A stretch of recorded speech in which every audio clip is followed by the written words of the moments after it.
I remember telling Jeff in 2013 or so, I was like, man, if we ever tell our story, I said we should do it like on a WWE platform. I mean, which is the biggest platform in the industry, and if we're gonna tell the story, let's like kind of make a pact with one another. Let's just hold it and tell it there.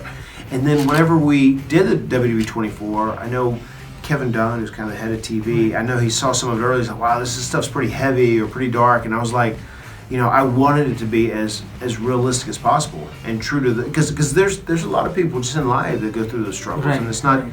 It's just different for every scenario, but a lot of people can find inspiration in that as well, because like it's never too late to change or it's never too late to get better, as long as you believe in yourself and do the right things, So I was happy they let it be as genuine as it truly was.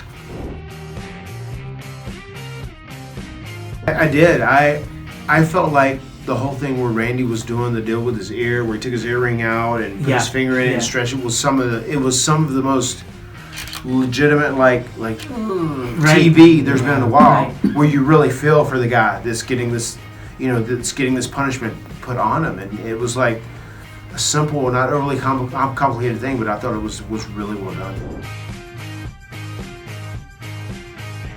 I love the Revival. I mean, I'm big fans of those guys. I wish we would have got to work with them more, myself and Bray, but I think the Revival have a lot of potential.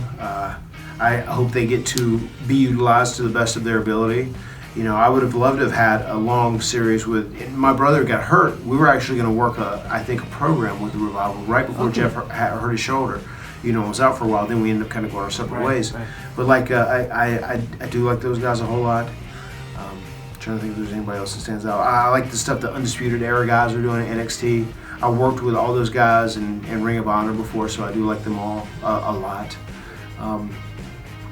But tag team wrestling is really important, and it has to be just promoted as such and given a platform and a stage to be treated as important. I mean, like when myself and Jeff and Edge and Christian and the Dudleys were doing our thing, we were really treated important, and it became a drawing point of the show.